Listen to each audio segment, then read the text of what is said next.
Good morning and welcome. This is Pastor Lucy Painter with your daily insights, and we continue with our series Battles Frontline.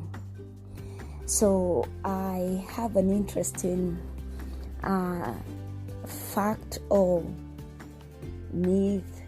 You need to check this out because I don't know whether it's true or somebody needs to do research here.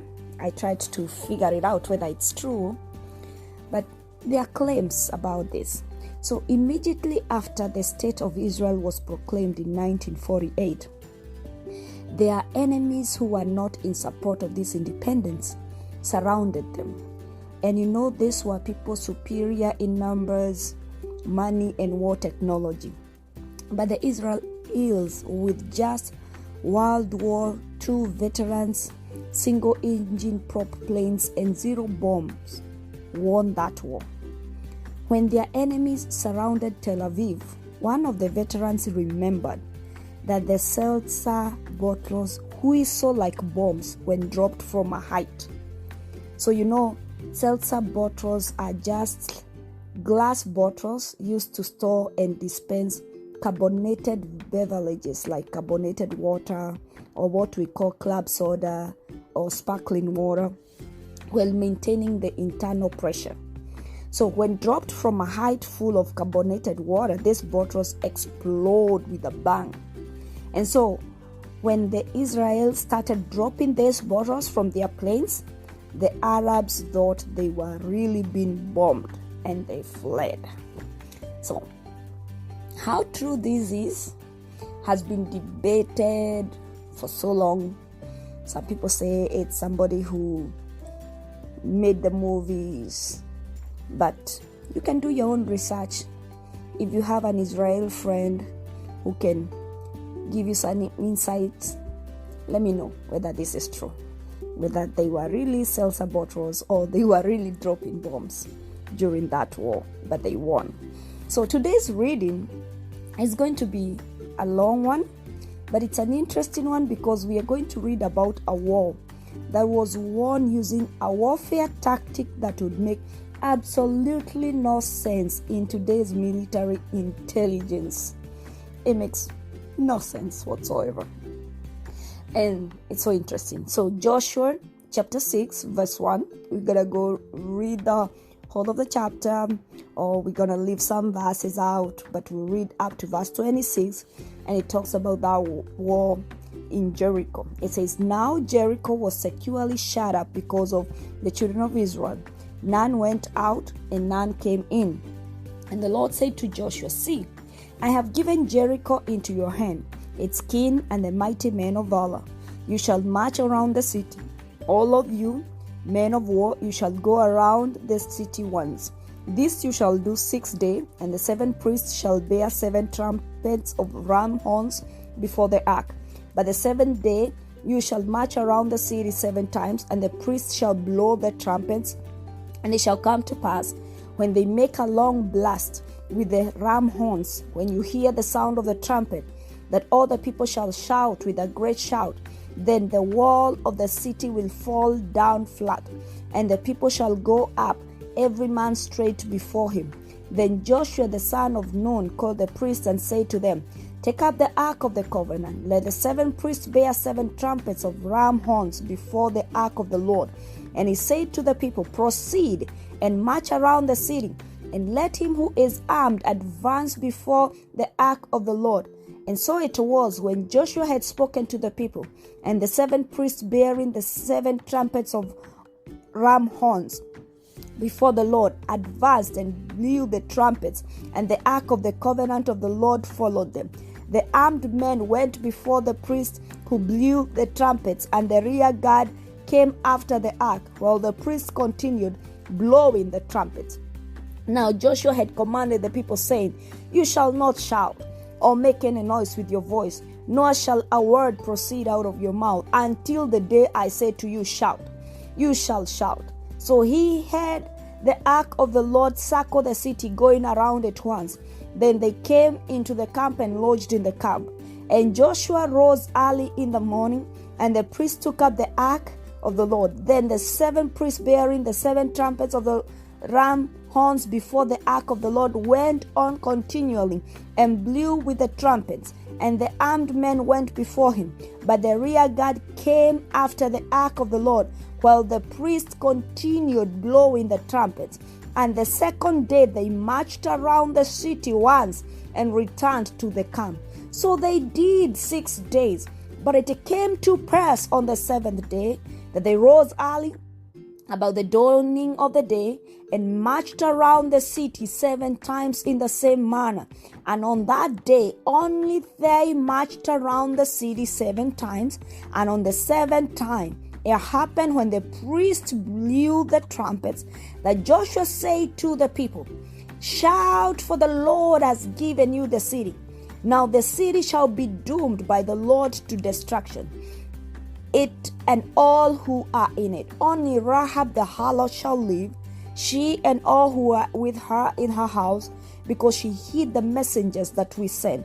And you by all means abstain from the accursed things, lest you become accursed when you take of the accursed thing, and make the camp of Israel accursed and trouble it. But all the silver and gold and the vessels of bronze and iron are consecrated to the Lord. They shall come into the treasury of the Lord." So the people shouted when the priests blew the trumpets. And it happened, when the people heard the sound of the trumpet, and the people shouted with a great shout, that the wall fell down flat. Then the people went up into the city, every man straight before him, and they took the city. They utterly destroyed all that was in the city, both young and men and women, young and old, ox and sheep and donkey, with the edge of the sword. But Joshua had said to the 2 men who had spied out the country, "Go into the harlot's house, and from there bring out the woman and all that she has, as you saw to her." And the young men who had been spies went in and brought out Rahab, her father, her mother, her brothers, and all that she had.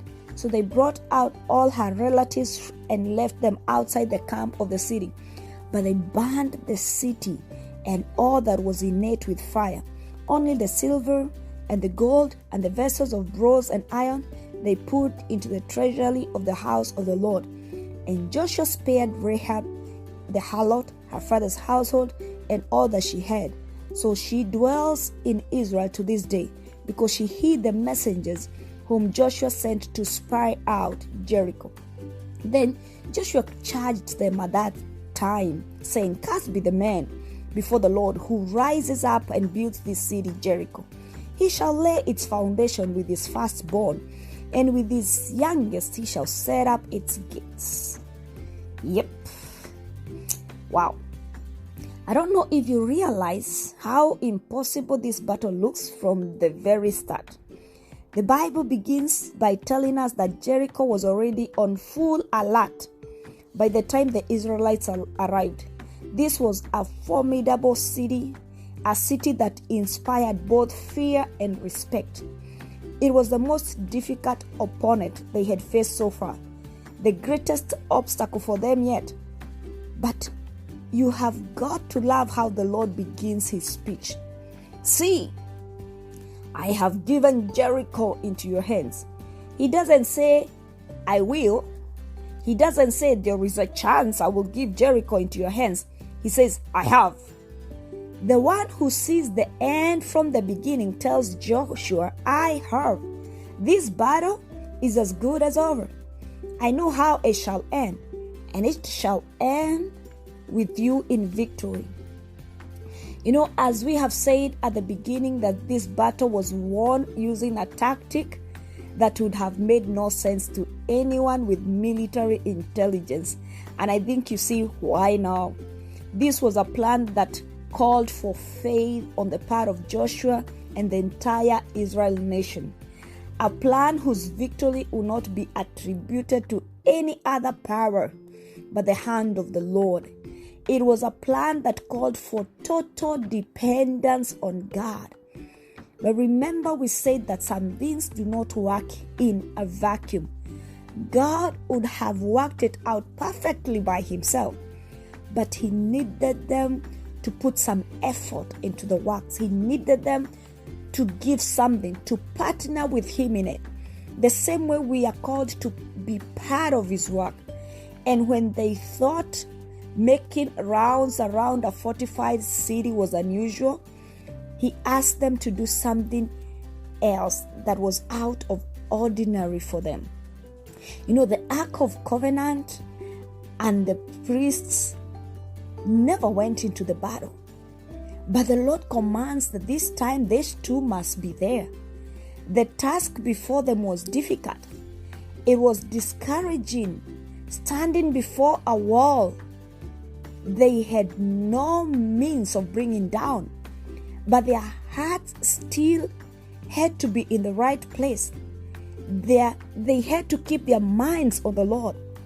And you know, sometimes we face situations that demand our physical investment, situations that seemingly have no way out but money, situations that we've known can only be solved in a particular way: our wits, the help of our friends, our prowess, our understanding of laws, processes, our procedures.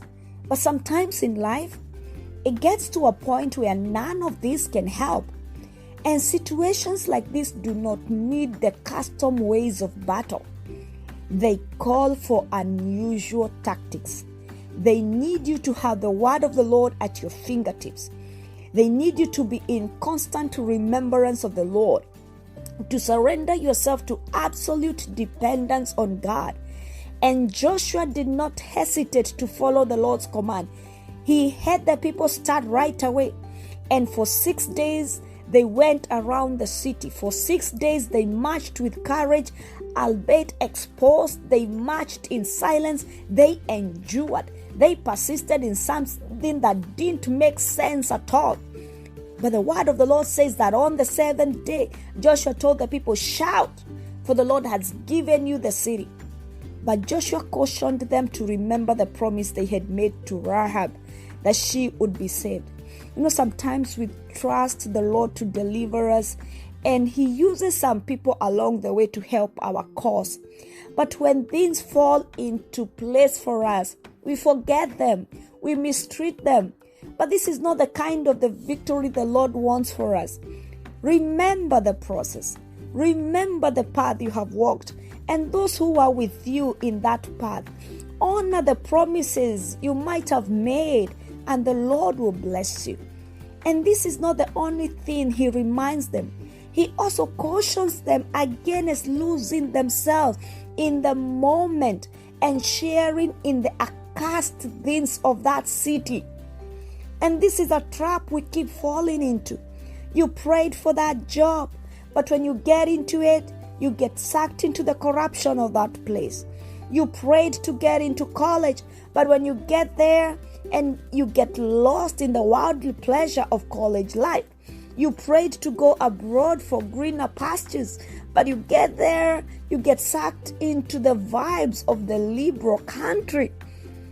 May you not lose yourself in the excitement of the victory. The word of God says that the wall fell down flat. This was beyond anything they could have expected. No other city had been conquered this way before. And it happened when all they had was the Lord. When all they had was faith. It happened because they trusted in the Lord, in his process, in his plan. And the Bible says they utterly destroyed all that was in the city. This was absolute victory. God didn't leave bits of the battle for them to continue with the following day.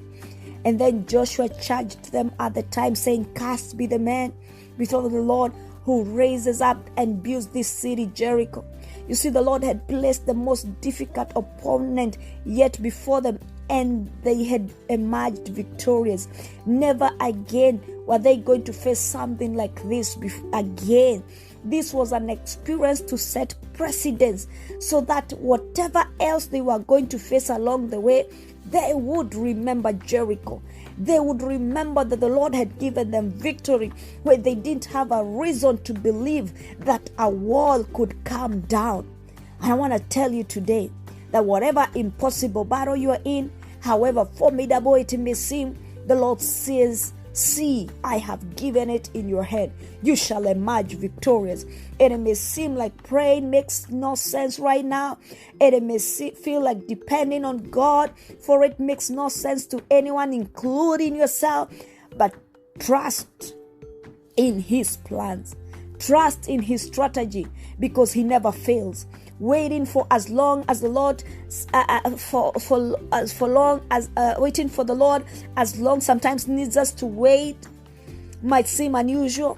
Putting the word of God first and placing your heart and mind entirely on His word might seem unusual, but that is a strategy for some wars. Not all wars calls for wits. Not all wars calls for experience. Trust in the Lord when He says, trust in me. And when the walls do come down, remember the Lord. Remember His word. Do not lose yourself in the excitement of that victory in Jesus' mighty name. This is Pastor Lucy Painter with your daily insight, and this is Battles Frontline, Day 7. Shalom.